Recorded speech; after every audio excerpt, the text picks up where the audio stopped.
Assalamualaikum warahmatullahi wabarakatuh. Saya Alfia Tommy, mahasiswi Politeknik Negeri Manado, jurusan Administrasi Bisnis, Prodi Manajemen Bisnis, dari kelas 2 MB4. Video ini dibuat untuk memenuhi tugas pendidikan kewarganegaraan tentang ketahanan nasional dalam rangka mengembangkan sumber daya alam. Di sini saya mewawancarai seorang narasumber yang berprofesi sebagai seorang nelayan.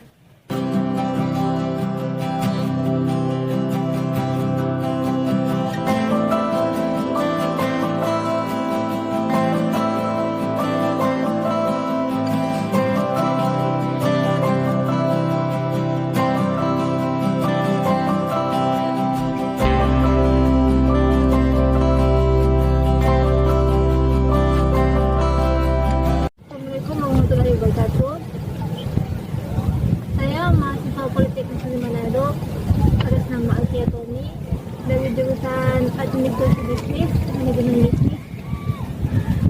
Saya di sini mau mewawancarai Bapak tentang profesi Bapak sebagai seorang nelayan. Kalau boleh tahu, saya mau bicara dengan Bapak siapa? Mustafa Koro. Bapak Mustafa, sudah berapa lama Bapak menjadi seorang nelayan? 7 tahun. 27 tahun. Bagaimana proses penangkapan ikan yang Bapak lakukan? Di sistemnya pakai rakit, baru tuh pasang lampu. Kemudian kalau ada ikan di bawah sinar lampu, tangkap pakai perahu besar. Kemana hasil ikan yang Bapak tangkap itu berjual? Pasar. Apakah masih di pasar daerah sini atau sudah keluar daerah? Keluar daerah kadang ke warung makanan tuh bawa ke Bitung ke Manado. Apakah pengaruh cuaca berpengaruh pada kualitas ikan? Tidak. Jadi kualitas ikan orangnya juga lebih jumlah yang berpengaruh.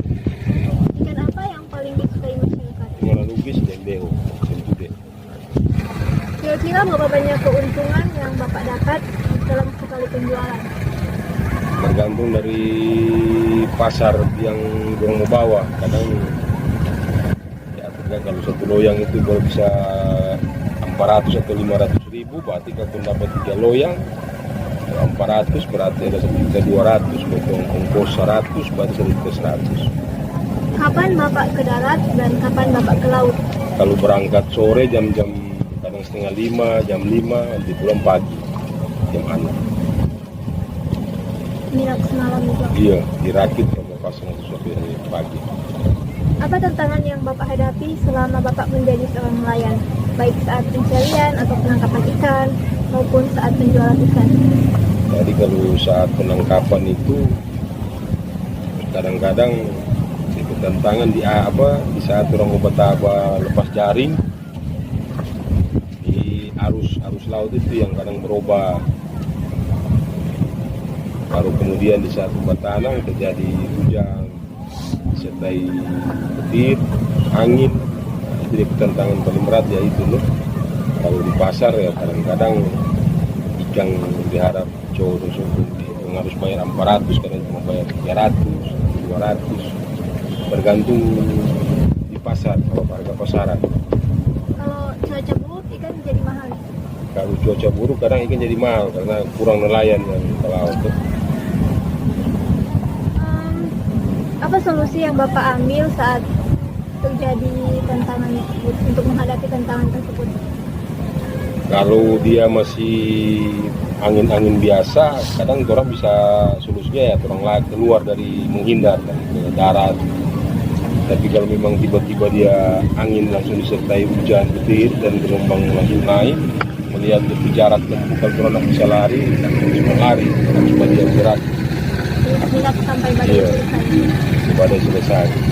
Pernah nggak Bapak saat ke laut itu terpaksa harus mendarat di tempat yang tidak Bapak inginkan karena ada satu dan lain hal? Ya banyak kali begitu. Jadi kadang di bulan-bulan Desember, Januari yang kali ini kan sampai Februari Maret ini kan badai terus gelombang naik tinggi kadang sampai 4 meter. Kadang orang lari ke Desa Bajo atau Bobong sana di pelabuhan. Jadi itu saja Bapak, terima kasih. Solusi setelah melakukan wawancara, saya menganalisis menggunakan analisis SWOT. Di sini saya mencari tahu tentang kekuatan, kelemahan, peluang, dan ancaman. Yang menjadi kekuatan di sini adalah jaringan pemasaran yang dekat dengan konsumen. Yang kedua, memiliki daerah pesisir pantai yang luas sehingga banyak tempat untuk tambatan perahu. Yang ketiga, ikatan kekeluargaan di masyarakat yang masih tinggi sehingga mereka saling gotong royong dan tolong menolong. Yang menjadi kelemahan di sini adalah memiliki keterbatasan alat tangkap. Yang kedua, memiliki keterbatasan sumber daya manusia dan skill. Yang ketiga, tidak memiliki sarana pendingin dan pengawetan yang memadai. Lalu untuk peluangnya, yang pertama, letak desa yang berada di dekat pantai. Yang kedua, permintaan dan kebutuhan masyarakat yang masih tinggi, terutama di daerah Manado dan sekitarnya. Yang menjadi ancaman di sini adalah harga BBM yang terus meningkat, perubahan cuaca ekstrim, persaingan kualitas dengan nelayan lain, dan penurunan harga di pasaran. Dari itu, saya dapat menyimpulkan bahwa menjadi nelayan tidak mudah, harus siap dengan berbagai macam tantangan yang akan dihadapi. Tantangan yang biasa didapat nelayan mulai dari perubahan cuaca yang tidak bisa diprediksi, sehingga mereka harus menghadapi badai dan bahkan kadang terjatuh dari kapal atau perahu.